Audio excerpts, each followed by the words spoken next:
District bar association में एक अधिवक्ता हैं जो उनमें पदाधिकारी भी रहे हैं। तो वो कई जगह बैठकर ये कहते थे कि भाई मैंने तो जो डिग्री लिया है नकल से ली है और फर्जीवाड़े से ली है। तो जिनका नाम सुमन कुमार सिंह राघव है, तो इनकी डिग्री देखकर फर्जी मानकर इनका लाइसेंस सस्पेंड कर दिया है। अभी किसी भी कोर्ट में वकालत करने के लिए रोक लगा दी और एक इंक्वायरी सेटअप कर दी है, जिसमें एक हाई कोर्ट के रिटायर्ड जज और एक आईपीएस अधिकारी को रखा गया है।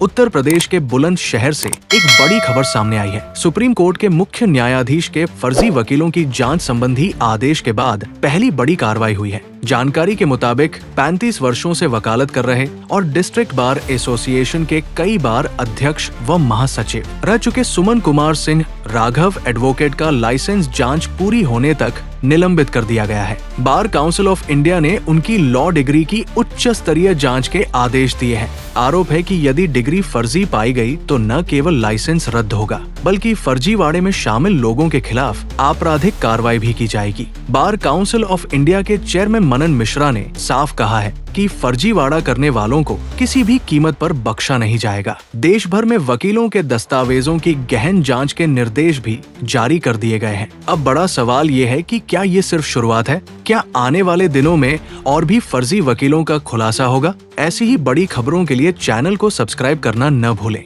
प्रकरण है, संक्षेप में बताइए। मेरा नाम पवन कुमार सिंह एडवोकेट है और मैं डिस्ट्रिक्ट बार एसोसिएशन बुलंदशहर में अधिवक्ता हूँ और डिस्ट्रिक्ट बार एसोसिएशन में ग्रुप में महासचिव भी रहता हूँ। प्रकरण ये है कि हमारे डिस्ट्रिक्ट बार एसोसिएशन में एक अधिवक्ता हैं जो उनमें पदाधिकारी भी रहे हैं। तो वो कई जगह बैठकर ये कहते थे कि भाई मैंने तो जो डिग्री लिया है नकल से ली है और फर्जीवाड़े से ली है। तो जिनका नाम सुमन कुमार सिंह राघव है। तो मैंने जब ये सुना तो मैंने उनकी शिकायत bar council of Uttar Pradesh में की। 31 जनवरी 2023 में bar council of Uttar Pradesh में शिकायत की। इस शिकायत पर 12/2/2023 को इनका लाइसेंस निरस्त कर दिया गया था, जिसका रिवीजन इन्होंने बार काउंसिल ऑफ इंडिया में किया था। उस समय बार काउंसिल ऑफ इंडिया ने प्राइमा फेसी पे इनको स्टे दे दिया था। उस स्टे को वैकेट करने के लिए, उस रिवीजन की सुनवाई करने के लिए मैंने एप्लीकेशन मूव की पीसीआई में और पीसीआई ने उसको सुनकर इनकी डिग्री देखकर फर्जी मानकर इनका लाइसेंस सस्पेंड कर दिया है। अभी किसी भी कोर्ट में वकालत करने के लिए रोक लगा दी और एक इंक्वायरी सेटअप कर दी है, जिसमें एक हाई कोर्ट के रिटायर्ड जज और एक आईपीएस अधिकारी को रखा गया है। चूंकि बार काउंसिल ऑफ चेयरमैन के जो चेयरमैन है बार काउंसिल ऑफ इंडिया के श्री मनन मिश्रा जी, उन्होंने खुद भी कहा था कि 30 से 40% एडवोकेट फर्जी हैं और ये मैं इस अभियान को चलाकर इन सभी फर्जी अधिवक्ताओं को बार काउंसिल से बाहर करूँगा और उन्होंने अपनी पहल इसमें दिखाई है। अब जल्दी ही सुप्रीम कोर्ट के चीफ जस्टिस ने भी कहा था कि कोई भी फर्जी अधिवक्ता नहीं लेना चाहिए। निष्कर्ष क्या है?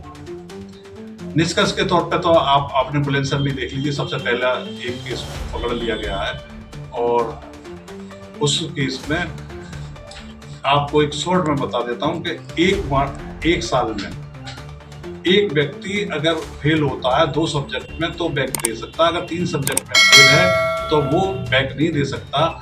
ये सुमन कुमार सिंह राघव फाइनल ईयर में LL में 2 सब्जेक्ट में एब्सेंट थी, एक में ये फेल थी।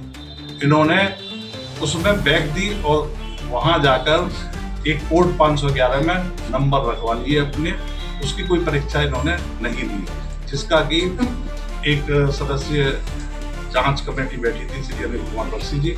उन्होंने सारे जो जजेस कॉलेज में पढ़े हैं उसकी बुलाकर उनको उनके डॉक्यूमेंट चेक कर लिए तो उन्होंने भी ये पाया कि इन्होंने 511 की कोई परीक्षा नहीं दी और ये LIU में फर्जी तरीके से पास हुए। अधिवक्ता के रूप में काम करते थे। अधिवक्ता के रूप में ये काम जब तक करते रहे थे जब तक लोगों को पता नहीं था। दूसरा, इनके खिलाफ जब भी कोई शिकायत करता था तो उसे या तो डराकर धमकाकर या लालच देकर उन्हें बिठा लेते थे। मेरे साथ भी इन्होंने ये कोशिश की, मुझे बीच में डराया धमकाया और मेरे खिलाफ तो केस तक तो क्या जैसे ये फर्जी वकील का मामला है, पूरे देश में ये पहला है क्या? हाँ, अभी तक तो ये पहला पाया गया है। बार काउंसिल के चेयरमैन साहब के स्टेटमेंट के बाद तो ये पहला ही पाया